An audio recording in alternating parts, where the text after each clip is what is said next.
time for that. No time for that. There's no time for that. Good evening, everyone, and welcome back once again to Vicious Rants. And of course, I am your host, your YouTube messiah, and often imitated, never duplicated superstar Tim Vicious. And folks, feels like it was just yesterday wound up doing this, but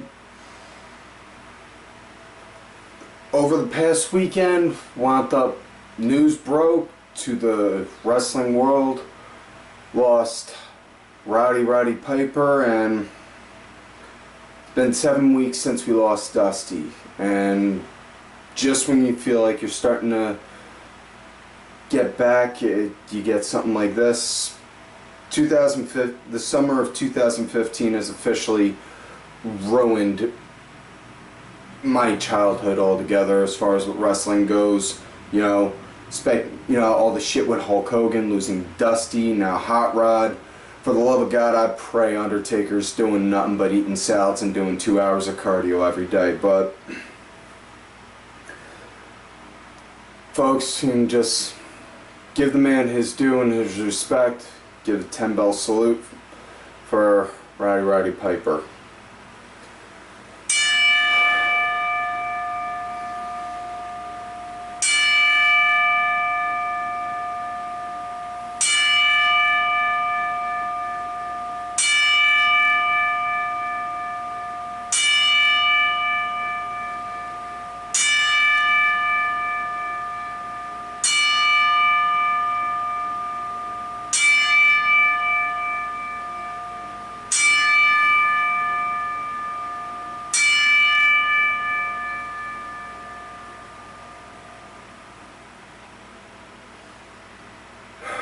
Thank you. Now, on with this week's show, and we are talking about Monday Night Raw. We are now about 3 weeks out from SummerSlam, and well, you can see clearly the writing on the wall for matches that are going to be on the card. None have been officially announced, short from Taker and Brock. You know, that being said, though, tonight did wind up getting at least one challenge issued for a match at at SummerSlam, I should say. Sorry. Fuck. It's the thing about with this show, folks. It's constant shoot. We don't redo when we fuck up. But one challenge got thrown down for it. More solid foundation got put down for other matches that are going to be thrown out there for it. Now, Raw started out with Seth coming out. He came out, gloated about the fact on how he wound up throwing his knee into Cena and broke his nose. In which case, now I'm just expecting. I haven't seen it yet. If anyone has, by all means, feel free to show me out there on Twitter, Tim Vicious, or on my Facebook gimmick, Tim Ash. You know, I'm just guessing somebody wound up making a meme about with Cena now being the quote-unquote king of strong style, because I guarantee Nakamura would kick his ass fierce. You know, but anyways. Seth was gloating about on how he did it, on how when the knee wound up driving right into the nose, he could hear the crunch and hear the bone and cartilage breaking and shattering and such. And yeah, but like I said before, I had my nose broke before. You know, you do wind up feeling that, and unfortunately, Cena wasn't lucky enough to where all he had to do was just, you know, just get a pencil and just do and fix it. You know, he had to go get surgery for it. You know, yeah. But Seth threw out a challenge to Cena saying that for SummerSlam, he wants Cena one-on-one title versus title, which I wound up guessing, and I had this conversation. I had a small little conversation amongst my close peers, and y'all remember this because I did bring this up as an idea on fantasy booking. have Seth challenge Cena, title versus title, and my homeboy Darren Dreyer did wind up bringing up a good point. While that is a good idea, it is still way too close from when Ring of Honor did that with Jay Briscoe versus Jay Lethal, and it feels a lot like they're just mimicking that. And Seth threw out that challenge saying he did want that, and that we are getting that. So this feels more like we're getting a hype up for Death Before Dishonor more so than we are for SummerSlam. Unless this is the Death Before Dishonor that's at SummerSlam or something like that. I'm trying here, folks. I'm a little heartbroken right now. Work with me. Or at least offer me a good sandwich. One or the other. I don't know. Anyways. Seth wound up doing that, and he was also gloating, saying, hey, anything Cena can do, I can do better. Clearly. Talking about with the new shirt that he has, saying, you know, never shut up, you can't see knees. Talking about the knee than a nose. And so he threw out a U.S. Open challenge, or not a U.S., a World Title Open challenge to anyone with several rules, with two conditions. One, have to be under 6 foot tall, and two, cannot weigh more than 200 pounds. So that means we're all expecting El Torito. All cool, you know, because Kane even said, hell, if we wanted to, we could have made El Torito champion. I would have paid to see that. Would have paid to see that kind of a match, Seth versus El Torito. That would have been kind of funny. Especially given, you know, I got that taste for that weird kind of crazy bullshit most people tend to not like. You know, even though I shitted on Great Khali all the time, and you can look back on the other episode, in the past episodes and see that I did shit on him all the time. Fact is, though, honestly, the man really was a walking gimmick. He was 7 foot tall, 300-pound Indian with an Easter Island head for a skull. If there was ever a walking gimmick, that was it. But I digress. Moving along. He so expecting El Torito, but oh no. Instead, we get Adrian Neville, which, hey, that works for me. I'm all for that. So now we got Seth versus Neville, and this was a good match. This was a really good opening match, you know. And not only was it a good opening match, it was a good opening match that followed the promo. It's not like we had the promo, recap, commercial, then match, or promo, recap, then match. No, we just went straight from promo to match, which made it just look like one constant, like just one clear, straight move. You know, and wow, was this good. You know, and these two guys, man, they went good with each other. Neville, he was very offensive, you know, throwing a lot of good aerial maneuvers out there. You know, straight from the start he was. Seth wound up getting his moves in, threw out good hard shots. You know, Neville did his normal reverse Hurricanrana, you know, where, you know, their head is right here and he comes up from behind and flips them around like that. Instead of having Seth come around and flip all the way over, Seth didn't and just landed straight on his back. Not 100% sure if that was a botch or if Seth just really can't get that kind of a flip over and was just like, no, I can sell it this good, that's it. You know, but either way, it looked pretty good. And this was just really good and solid in general, and this was definitely showing that, you know, the kind of wrestling that I myself grew up on, where it was just constant, aggressive, hard-hitting fists, is fading out. Is fading out, and need to welcome in the new wave kind of wrestling, which is, you know, fast-paced and more aerial.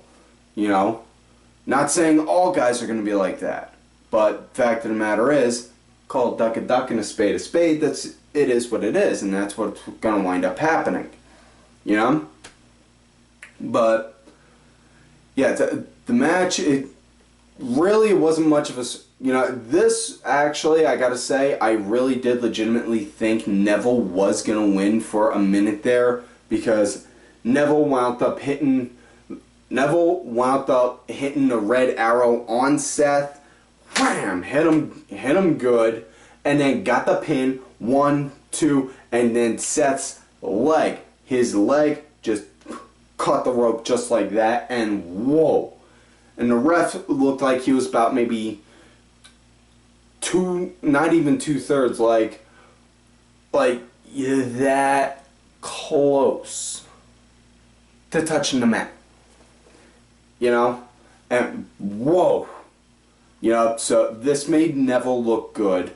And not only that, I've been griping on this for a good while. Seth finally had a defense where he didn't have backup on him, and it made him look good. So, this is something that could be useful for him.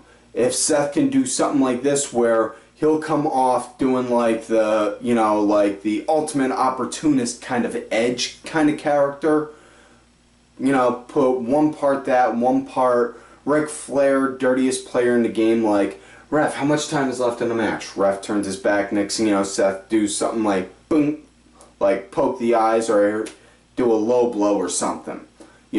Do something like that, and then next thing you know, and things like that to just score a cheap win, and do matches. But do matches against guys that, don't matter if you get a win or a loss from, because honestly, who cares? You're not putting the title on the line, and it's against guys that as a character standpoint, not personal, but character standpoint, are below him. And I mean so far below him that, Slater has a better chance at being world champion. Something along like that. That can really work for him. Next up, we got 8-man tag action going. We got the Lucha Dragons and the Matadors versus New Day and the Ascension, and really it's, well, I gotta tell you, this is a little bit of a mix-up right here on it, because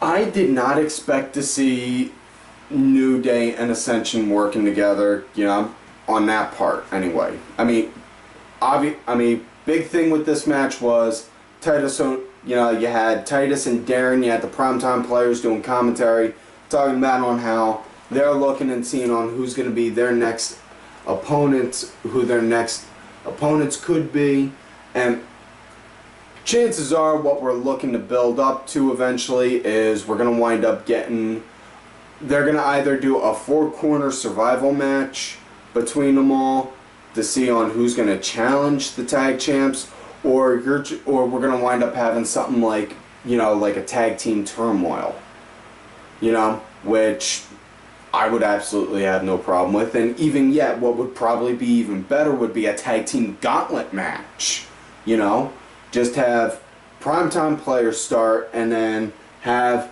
each team come in after that. Or even yet, have the primetime players be at the end and have each team start with each other, have each team go after each other, and then the last team standing has to go against primetime players. But on with this match though. This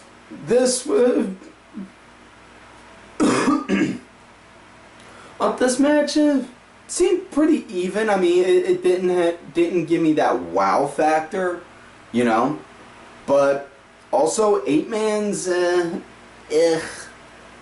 I mean, don't get me wrong, I'm happy that there's a tag match, especially, that there's a tag match and they're starting to show a little more of an emphasis on tag teaming. It's just, I don't know, 8-man matches, it depends on who's on the card if it's really gonna draw me in. And this one, it didn't, so it was hard for me to focus on it a lot, really, but I was focusing on the show because they had Titus and Darren on there doing the commentary, and freaking taking JBL and Cole to school again, and Saxon just sitting there like, you motherfuckers can go ahead and keep talking to him. I'm just staying quiet. I ain't getting tossed into that shit. Which, by the way, Saxon, smartest move you've made. You know, stupidest move you made, trying to fill in Miz's shoes on Tough Talk. Yeah, moving along though. Yeah, it's now as far as what the match went, you know, and how it wound up ending, New Day and Ascension wound up getting the win. Right around near the end, mayhem ensued and everyone got in, started throwing swings at each other, and then everyone did the normal tossing everyone else out thing, and then it was left to Kalisto and Kofi. You know, Kalisto took down Kofi, he went to the outside, he was getting ready to climb up on the ring, and then Woods wound up grabbing Kalisto's legs, stopped him for a second, he's like, yeah, and then Torito came over, started messing with him, and then Kalisto, boom, kicked Woods right in the side of the face, and then Kofi wound up hitting Trouble in Paradise and got the 1, 2, 3. So that's that. You know, chances are we're probably not going to get either of those fantasy bookings that I said. You know, we're probably going to get another rematch between Primetime Players and New Day. Yeah.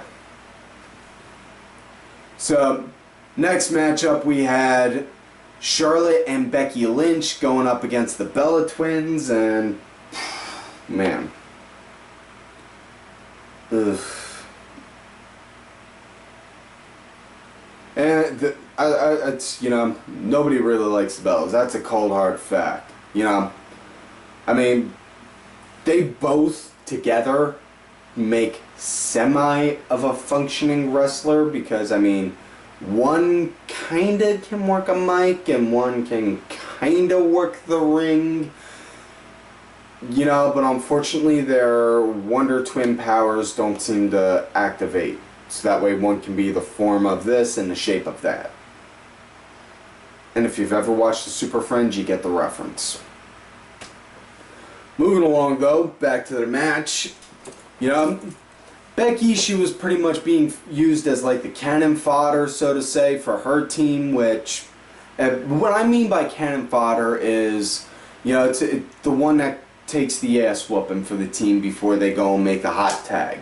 You know, and I'm not saying that as a discredit to her. It's just, I would like to see Becky get utilized in a lot better of a way. It's obvious that they're going to wind up making Charlotte be the next it girl on the main roster. No doubt about that. And I got no problem with that because Charlotte has shown that, you know, she can put on a good show. But so is Becky and so is Sasha. And, well, Sasha definitely has shown that she's going to wind up being the next it girl as far as with the bad guys. Yeah, it's, you don't want to just have, you just don't want to have Becky just sitting there like holding the flashlight like, alright, so where the fuck am I going to go? You know? And that, and probably the biggest thing that confused me to no end is before the match even started, that little side box like down in the corner where they show like, you know, where they have them do the promo. You know, they wound up having Paige, Charlotte, and Becky name themselves the Submission Sorority, or, yeah, it's, which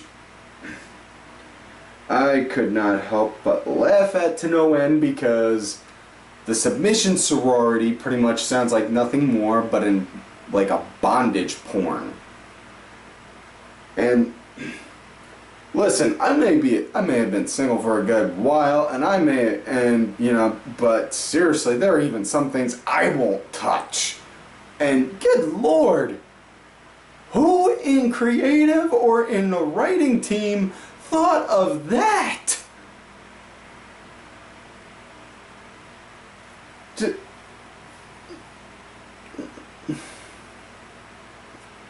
Not gonna bother to get into detail on that because, like I said, the Submission Sorority, yeah. Back to the match at hand though. You know, Becky, she was pretty much being used as like the cannon fodder for her team.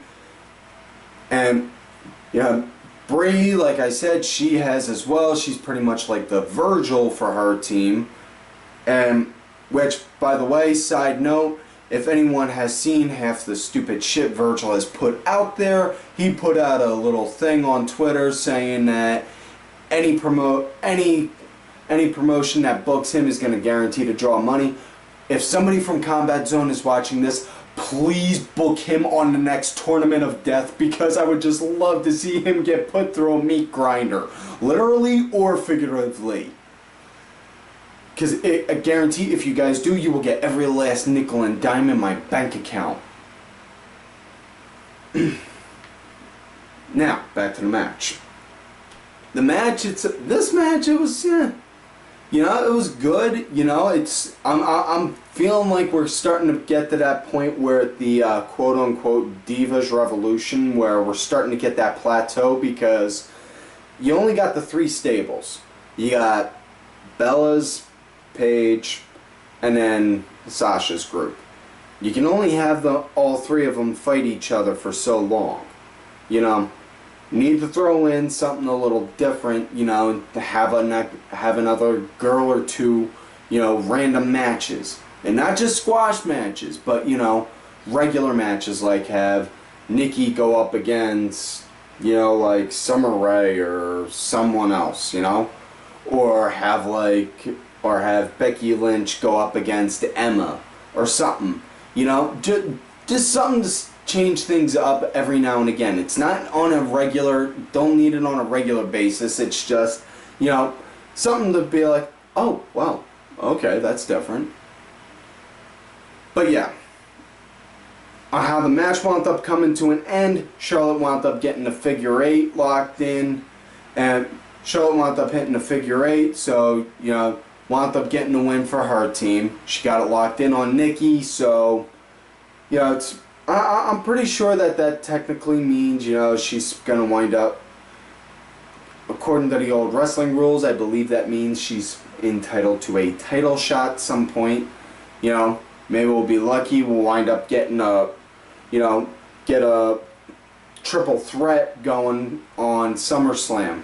You know, have Nikki, Charlotte, and Sasha all going against each other or something like that for the title. You know? But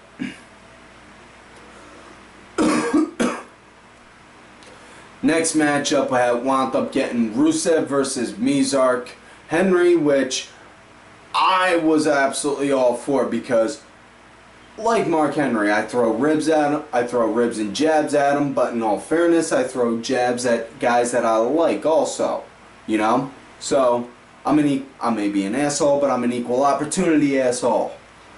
So, y'all gotta work with that. But, yeah, this was 2 powerhouses, which, you know, normally you expect to see 2 big guys like that just be like, and just swinging their arms and not really pulling off much. Henry, he can do pretty good wrestling for a guy his size. Rusev, very agile for a guy his size.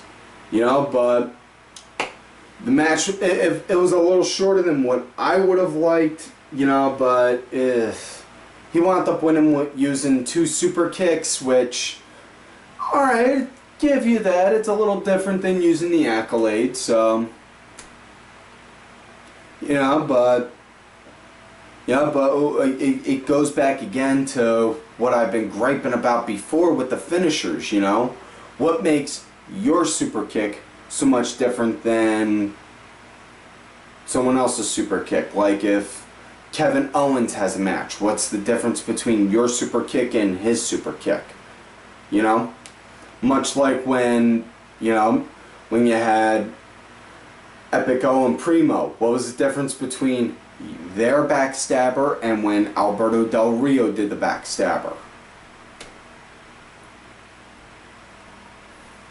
Yeah, but that's my big issue, and that's my big gripe with it. Next up, we wound up getting a squash match with Barrett and Zack Ryder. I don't even have to describe on who won in this one, really. I really shouldn't have to, because y'all should really know by now, and if you don't, that's a damn shame on you. It was Barrett, by the way, which, you know, this is really pissed me off because Barrett was going and getting over with the crowd good with the Bad News Barrett gimmick, and now they got him with the King Barrett, and it's just like, what the fuck? What the fucking shit is this? This is bullshit, you know? Barrett's a good wrestler. He should be, you know, if not a world champion, then a guy that, you know, should be chasing after the world champion, you know? If he's not the hunted, have him at least be the hunter. You know? Make him look good. The guy can draw. The guy can draw. He's got the cat's got one hell of a figure. He can work the ring. You know, he can work a mic. And he can sure as hell work the crowd. I don't know what the hell the bosses don't see in him, if it's because of the fact he's got that fucking Roman nose, or it's because of the fact that he's British or whatever. But you know, the cat deserves it. Yep, next up we wound up getting Naomi versus Paige, because before that, after the tag match, Naomi wound up saying that she's going to go up against Paige because everyone says that Ronda Rousey is the baddest, but she's going to prove that she's bad. And, dude, seriously, you do not want to fucking say that kind of shit about Rousey, because she beat her last opponent to the point to where she shit herself. Literally. You know? And, you know, and also, I am praying hard that the fact that Rousey winds up, you know, since she's now retired from UFC, that she winds up going and signing a deal with Vince and WWE, just so that way she can wind up going up to Dana and saying, "Oh yeah, it's Dana, what? Dana, I wanted to let you know I signed up for that fake shit that you were saying before. Yeah, so you know, remind me again on how it's fake." Yeah, which, by the way, Dana White, I am still fucking pissed at you on that shit. You know, I put 15 years of my life in that ring to go and do that, and you have the balls to go and say it's fake when you never once even attempted to lace up a set of boots.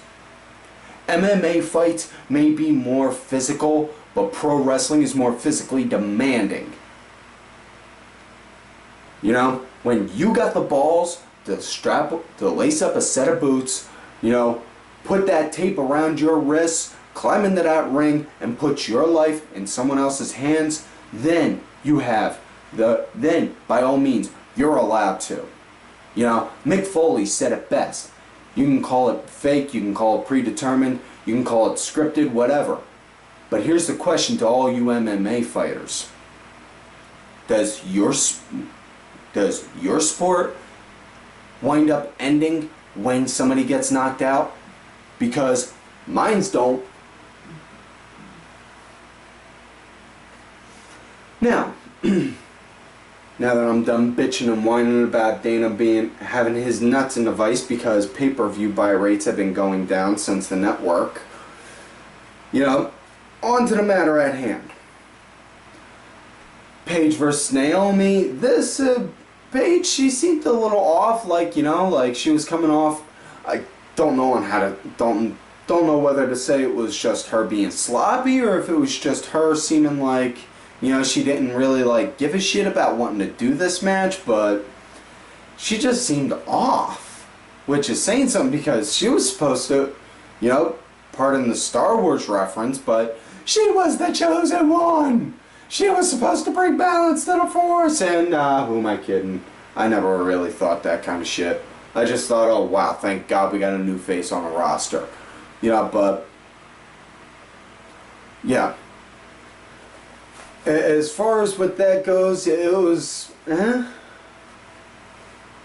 yeah, aside from that, Naomi, she is really pissing me off with her character, you know. It's especially with the way her character is, you know, just going, supposedly trying to do the show-offing, but, you know, pretty much doing a spread eagle, doing, you know, doing that. No, that's the kind of shit that you see the crack that you see the crack whores right down the block doing, you know, and then next thing you know, saying that they'll go and suck you off for $20. Yeah, and I even wound up, you know, and I'm man enough to admit, I even said that to her, saying, your character's coming off like that. Don't do that. That's setting you. It's gonna set you back. What do I get? I get a block. Like I give a shit. But the point is, you can't take criticism. Yep. It's a bad idea to have her like that, especially, you know, it comes off too stereotypical, and especially, you know, since they pretty much did a Chris Benoit level scrubbing on anything Hulk Hogan, you know, and wound up putting out their disclaimer saying we don't stereotype, you know. And the fact that also they have Naomi's, one of her signature moves is she pretty much had forced Paige to motorboat her ass, which, yeah, it didn't really work for me, you know. I like my porn and my wrestling separate. Last time I wound up seeing them get put together, China wound up having a train pulled on her by a whole bunch of different guys pretending to be wrestlers, which I still regret to this day, and I gotta talk to my therapist about watching that movie. Yeah, thankfully the match came to an end when Paige wound up locking in the Scorpion armbar, or as they like to call it now, the PTO. Ooh. Yeah. Yeah. She wound up getting that in, that was it. So now we come up to the main event of the night. Yeah. Yeah, Roman Reigns, Dean Ambrose, Randy Orton versus Bray Wyatt, Luke Harper, and Sheamus. And yeah, it had a normal feel for a Raw main event, but the way the show itself played out, it felt like it was really more so WWE trying to emulate and almost, dare I say, to the point of mimicking, almost mimic Ring of Honor, which can't really knock too much in a sense because, okay, yeah, you want to take little bits from your competitors, you know? Take a little bit from this show, take a little bit from that show, and a little bit from that show, and we'll throw it all here on this so that way, boom, we can make our own.